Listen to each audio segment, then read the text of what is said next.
Again, I forgot to fix that fucking thing. Hey everybody, how y'all doing out there? Welcome to the 42 show, and we're starting off tonight right away with some political news for you. And the man who wished he was on the receiving end of Bill Clinton's cigar, Chucker Farlson. Chucker flew into Mordor this week to visit his little buddy Vladimir Putler, and they spent the day together. They had a private bath in the morning. They had lunch watching the slave laborers be tortured, and then they joined Elon Musk for a little chat in the Dungeon of Drama, formerly known as Twitter. No word yet if the relationship was consummated, but as they say, I'm sure Chucker took one for the team. Which team is that?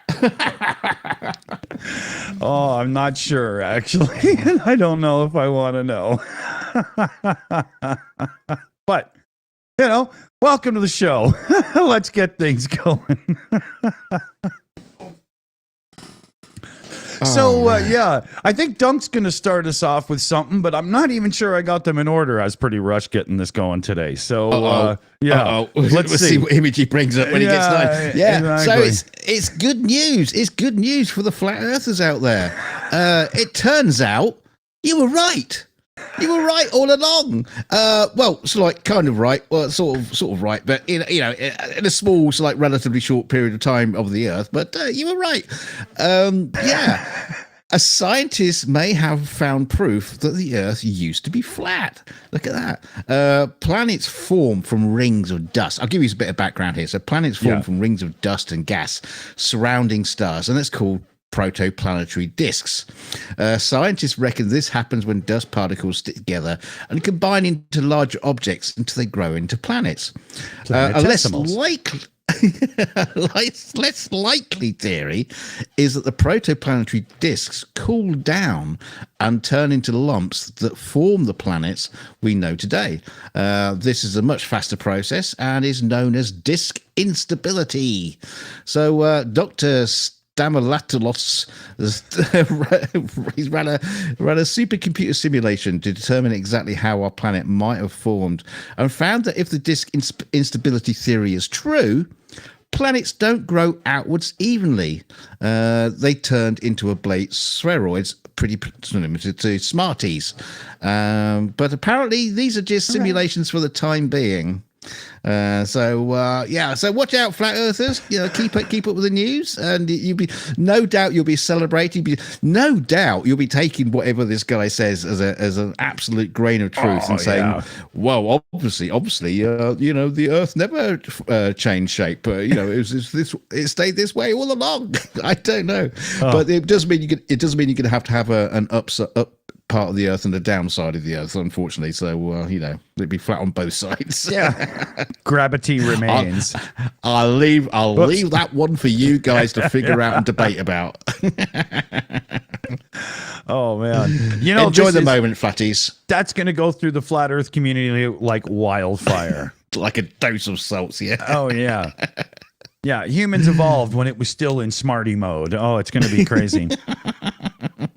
So, how people are developing AI driving cars that you could just jump in and it'll drive off for you and take you places and so on and so forth. And my argument is, well, if you have to pay for the service, we already have that. It's called a taxi.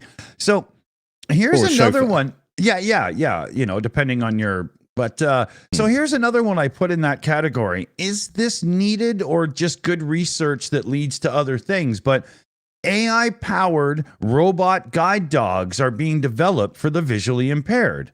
Now, we have dogs that do this. So why are we making mechanical, robotic, AI-powered dogs? We have dogs. There is an argument for it because guide dogs take a long time to train, and I guess there've also been confusions with guide dogs when having hallucinations and dragging people into the road and stuff like that. But there is an argument for it. Yeah, I suppose. Yeah, not so much of a companion though, is it? No, I mean. The dog thing, there's the bond and everything. This is just I mean, it's one step away from the little thing in Star Wars that scoots around on the floor in the Empire that you just want to kick.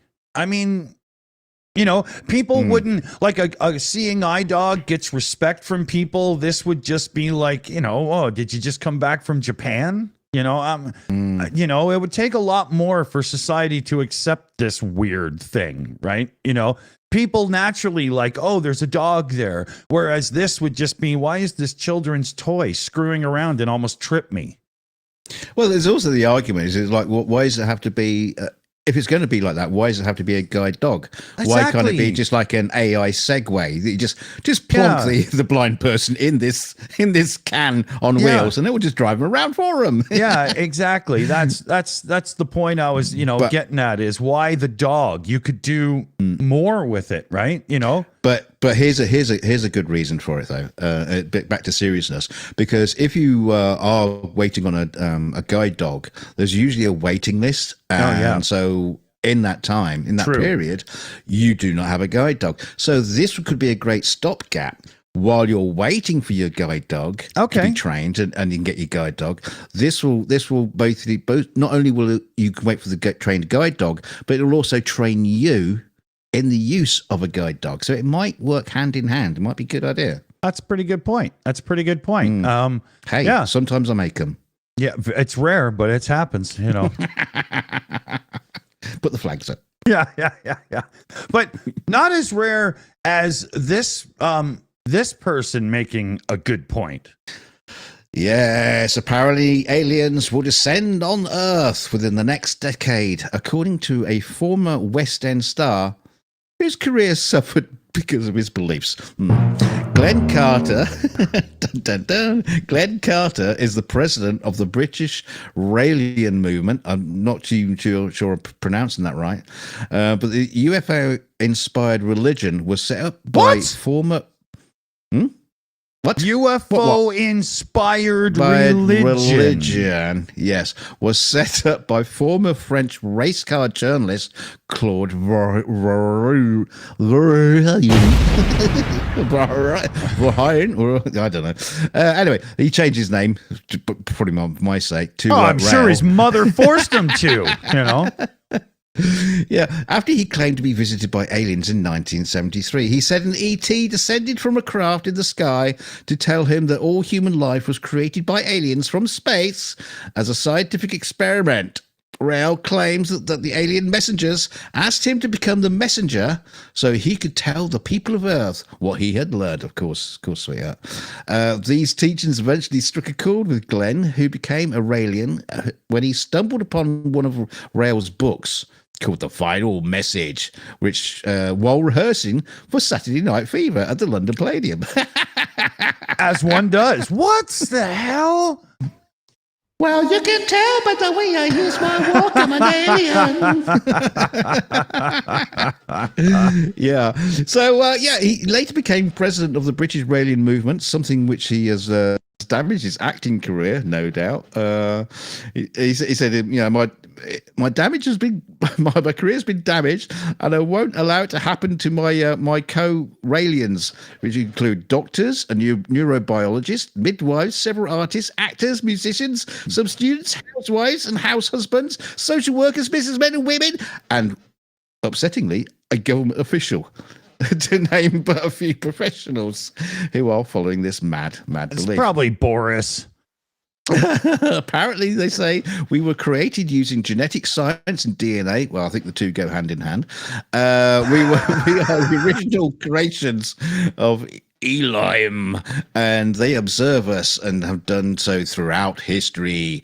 They wish to return to us and introduce themselves when we are ready, sometime between now and 2035. Hello, we're the little green people that made you. I'm just called our mummy and daddy.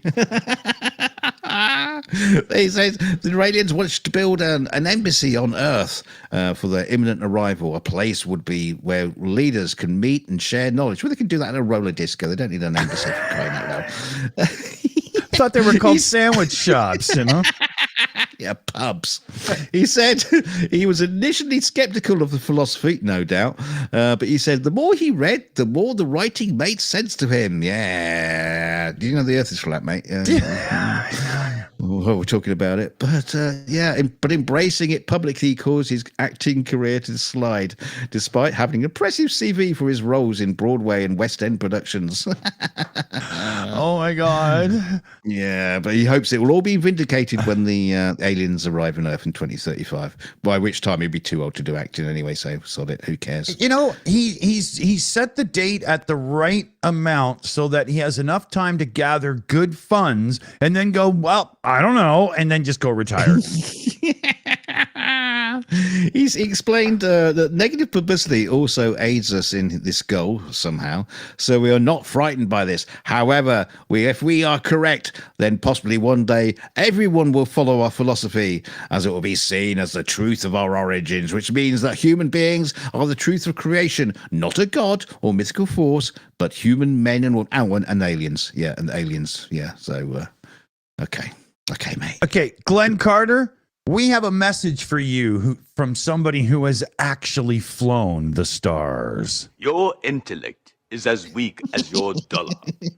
Failure is your destiny. You disrespect yourself and your nation. You are made of stupid. The man said it. Nothing I can do. Well, either that or come back and watch the show in 2035 when we'll have a alien on as a guest on the show, maybe. Yeah. Well, I think the next article is actually one of them growing up, because I want you all to meet Tong Tong, the world's first AI toddler. I said it, and that's what they wrote, and it's true. So this weird AI fake looking photograph is an AI toddler, and it's about 3 to 4 years old, and it's kind of continually improving. And with human interaction and whatnot, Tong Tong can develop skills and knowledge and value. And Tong Tong is capable of learning by itself and may see a level of emotional engagement not yet seen in other AIs. So whoever's engaging with this AI baby, do it properly, because this could literally be the start of the Borg Queen. Wait, is it a toy? No, it's being done so that it can be used as a research tool. And then, knowing Tong Tong. So I'm sure it's, being Japanese, it'll be for sale in 6 months.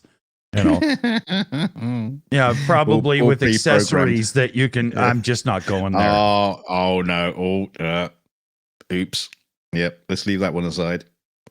But this is the place where you can get underwear in a used underwear, dirty underwear in a machine. So I don't know. But this is a thing to me. All bullshit aside, this is a little bit different, because this is now putting AI into a somewhat autonomous form to see if you can get the human interaction to be more human with it, and then have it learn and whatnot. That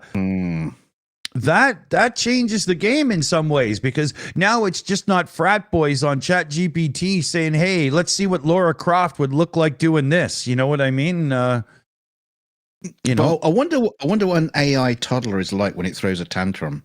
Oh God, eh? It just locks down your router and stuff, logs you out of Facebook, and I want it. Exactly. just in the middle of a shopping mall, just like on its back, kicking and screaming and wailing. The fuck do I make 12 digital muffins? It's just.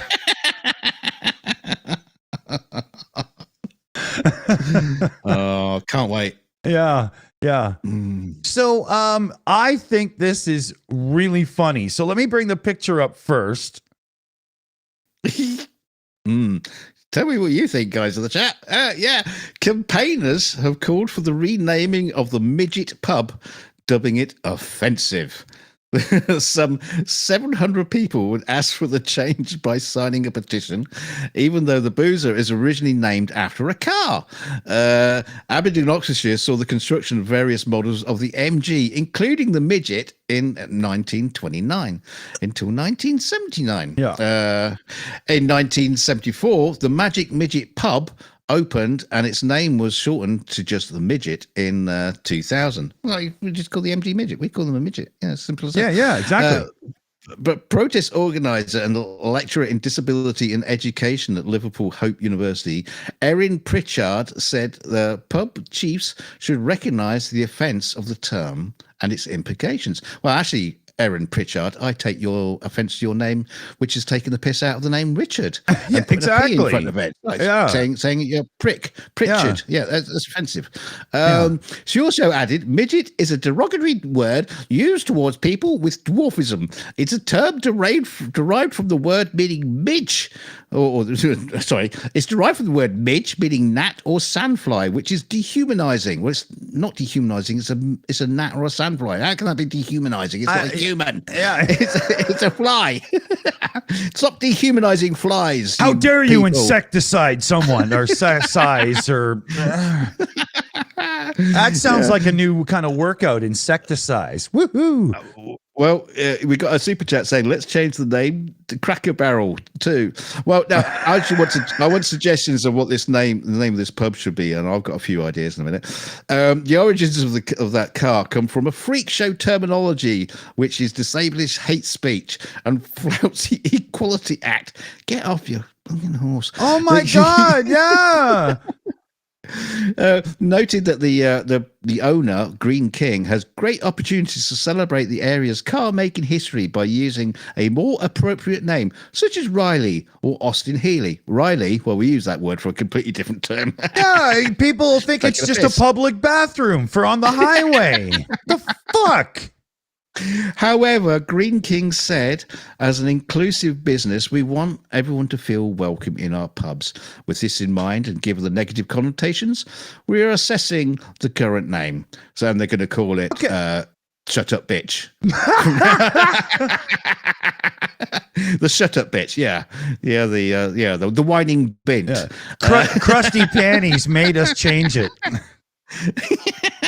So any suggestions, put it in the chat, and if the chat's finished and the show's over, put it in the comments. I want to hear some suggestions of what we name this pub. And I want to add now the fans of the MG Midget car, which there is many in the UK, all tried to show up to show support for the pub. There must have been 1,200 people set off on the journey, but sadly only 4 got there because the rest broke down. I think we should call it the raging cock and the raging cock and rancid pussy. There we go. How about that? Everyone will love that. Yeah, cock and balls. It's bowling alley. Yeah, I'm waiting for you to see what you're going to say in the comments later. Can't wait. Yeah.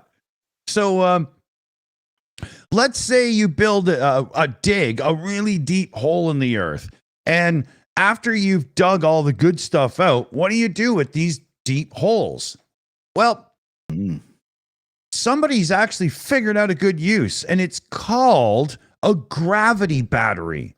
Now, if you don't know what I'm talking about, during the day, you take like solar or wind turbine excess that can't go into the grid. And instead of storing it in a battery, you lift a heavy object into the air.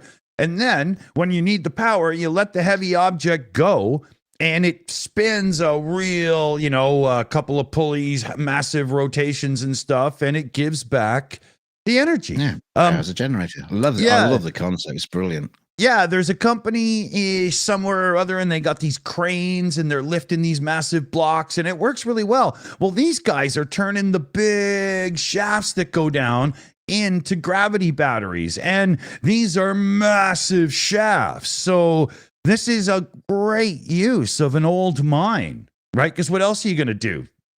Store old amateur paintings from public schools around the world? I mean, I don't know. So, but with Earth and shifting and tectonic plates and all that, how long is it that these shafts will really stay true before they get screwed up? I have no idea. I just, I thought it was a thing, right? Yeah, might go wonky. Yeah, but here's the idea. Here's an actual diagram, right? So, there you go. I don't know why there's trucks in the bottom. You figure that one out. I wouldn't want to be the guy that sits down there for 7 hours a day going, I don't know if the load's coming or not, Yeah, it's just a Tesla on auto drive took a wrong turn. Exactly. But it's a cool thing, we've got to put all those Cybertrucks somewhere. Yeah. Yeah. Yeah, it's brilliant. Brilliant. I want to see it, but do not call the company the Massive Shaft Power Company, because you'll get letters and campaigns against it. Exactly. Yeah. And never don't comment about those shafts being really dark as you go down.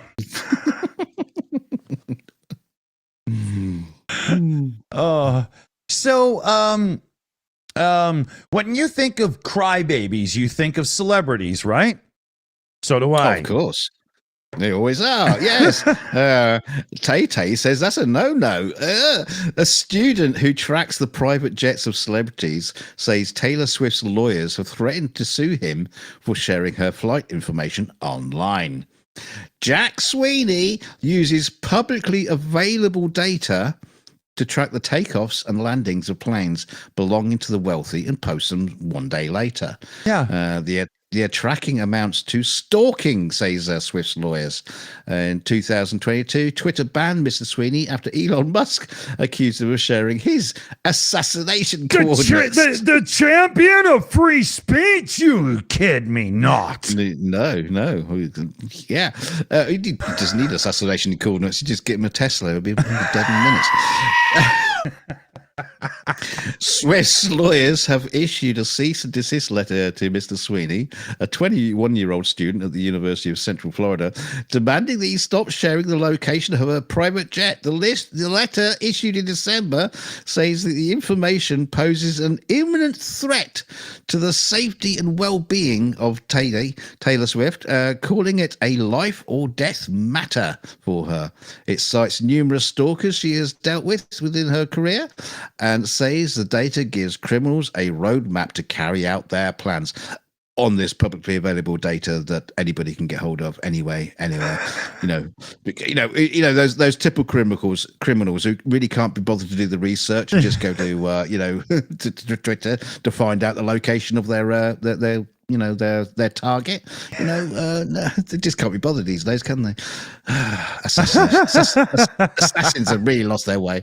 Yeah. Terrible state. But yeah, well, where are we going to go with this? He says, Mr. Sweeney says, nowhere do I intend for harm. I actually think Swift has some good songs. But I believe in transparency and public information. He added that he received the threatening letter after media outlets began scrutinizing Swift's carbon footprint. She's got big feet, apparently. Because Swift topped the list of celebrities with the highest private jet CO2 emissions, and that's not including her first two albums.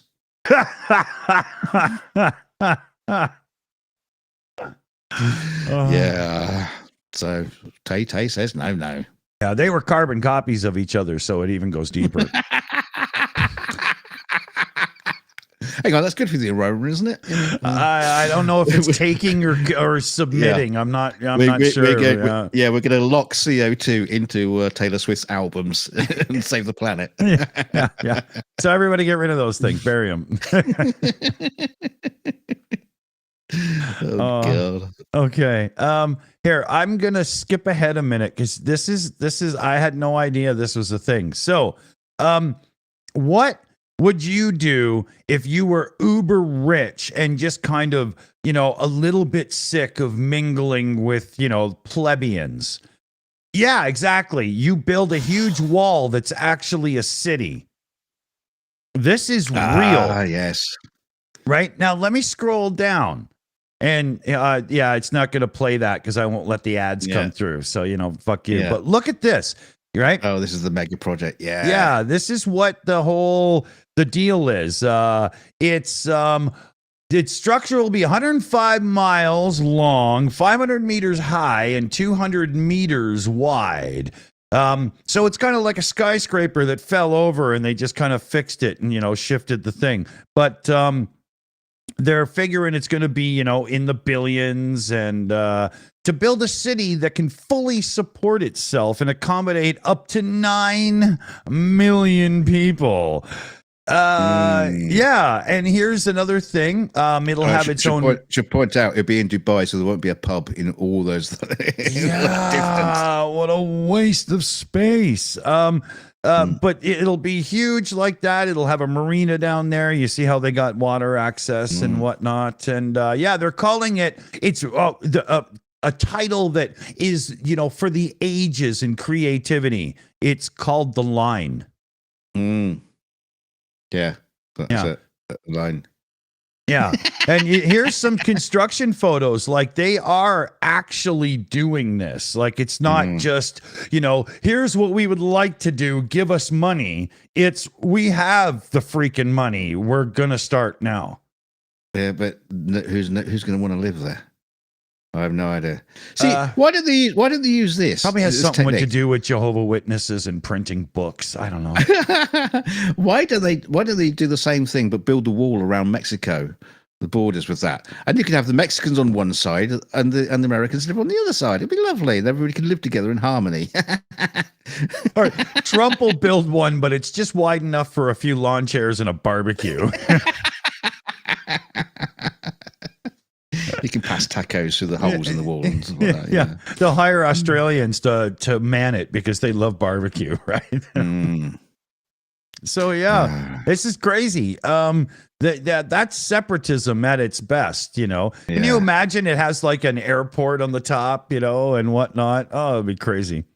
I've no idea how long they expect to build this thing, because they're going to run out of their they're not very good records of labor over there. There'll be lots of dead bodies buried. True enough, but when you watch those big buildings rise up, I wouldn't be surprised that people are already moving into this by the end of the show. We'll see. So now this is activism at its best. Oh yes.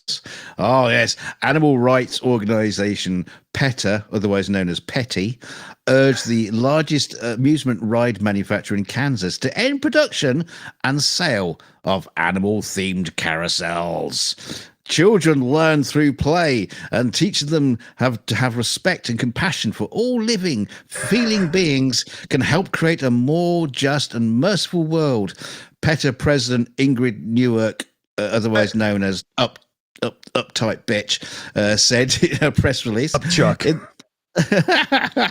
In the release, the organization argued that animal-themed merry-go-rounds celebrate exploitation. Oh dear, they won't like my merry-go-round of the African slaves, but Jesus. Yeah, but they didn't complain about that because they didn't have any animals on it.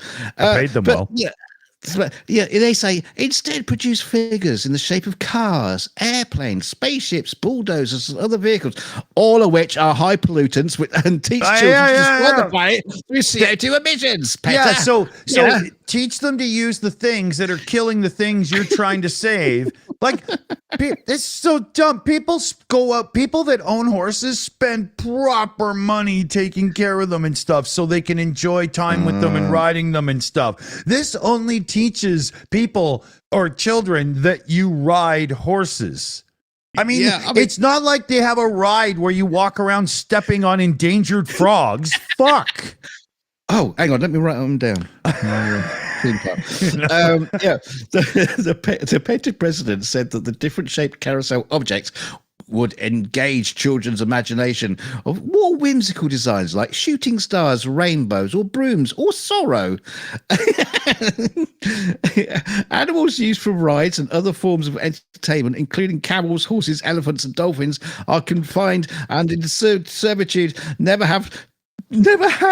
free to pursue their own lives and interests. What the fuck is next with these guys? There's somebody's gonna come up with an Apple Vision Pro app where you can fly around your own house as a housefly to see what it would be like, and they're gonna freak out because if you were to actually harness and ride a fly, that would be cruel. Come on. I'd love to see the curriculum vitae of a camel. So spend most of my life in confined and in servitude. Interests and hobbies. Would love to become an astronaut. What are you talking about? Yeah. And also, you're talking about animals used for rides. Okay, well, these aren't animals. These aren't animals. That's being right. used for rides. They're fiberglass. So Basically, these are crashed Corvettes that have been recycled, and trust me, there's a lot of them. Come on, dear God, such a stupid bloody thing to moan about. Oh. Yeah, there's an old thing. Fight the fight, fight the real fight, not the argument, or fight. But you know what I'm getting at, right? Yes. Yeah. Now, Now they don't give a shit about all the real slavery that's happening around the world. With human beings, everything like that. Stop them being. Let's save the fiberglass horses. So, are they going to freak out that robotic, vision impaired, helping see dogs are encouraging people to put other dogs into a life of servitude instead of licking themselves on the couch? It's just. Oh, they get to do that as well. And if you give them some peanut butter, they'll let you do it too. Oh no, Jesus! So now this is something I want to make sure we can show before we go, and it's like a 2-minute video, but we won't show the whole thing. But this guy used a paramotor, so it's like a paraglider thing you sit in with the big wing, except he's got a fan as well. And look what he's aimed at. I've got it turned down because it's like all kinds of annoying. It's just the motor going rawr and whatnot, right? But look at this guy. Imagine how much shit he got in for doing this. You can't just do this, unless he was like allowed to. But look how close he is. I can hear Zahi Hawass screaming right now. Okay, yeah, here, look. He comes in on the top of the pyramid. And on the very top, where it's kind of flattened off, you can actually see that people have like carved their names in, and there's like words and stuff. Yeah.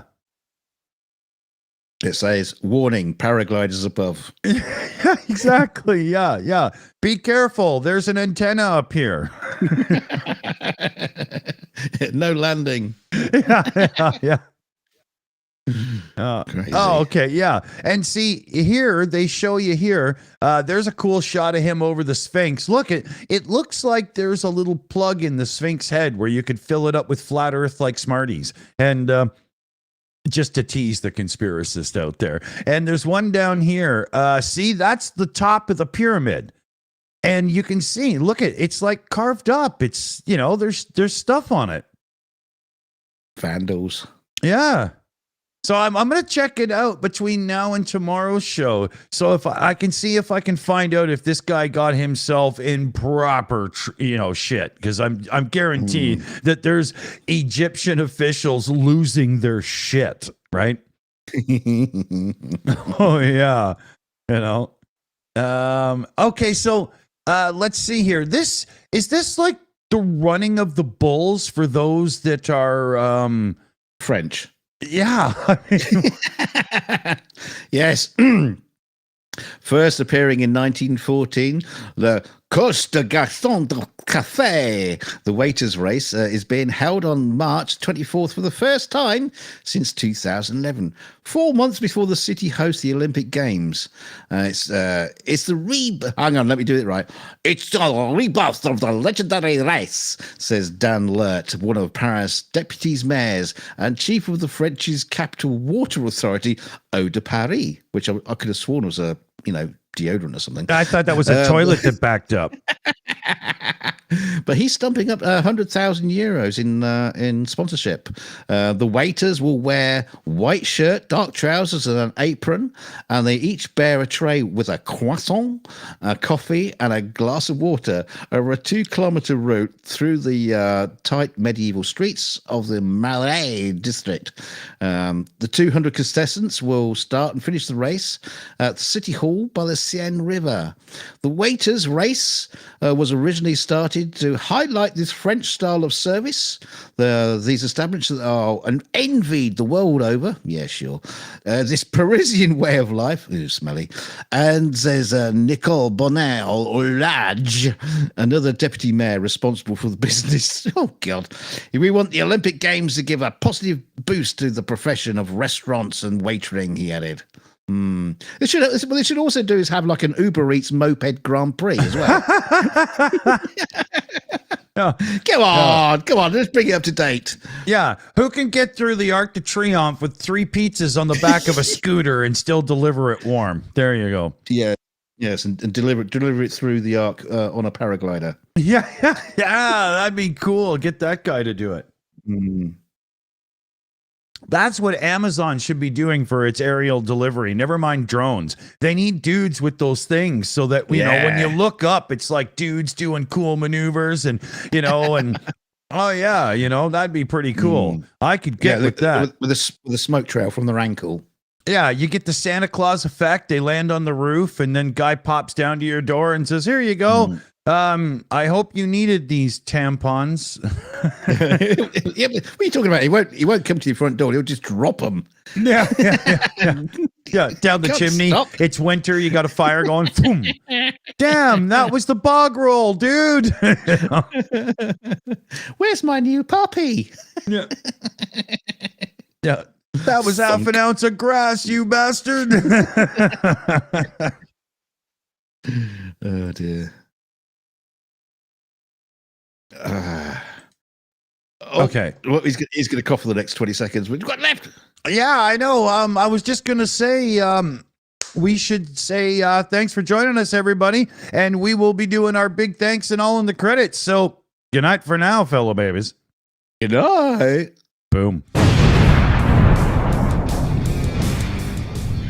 And a big thanks to our team here for helping us with everything we do in life on the channel. CF Beauty runs the live chat there and the teams as well. So huge thanks. And we got BME, Shayna Caldwell, PJ CNET, Skits Crasher, and NANA.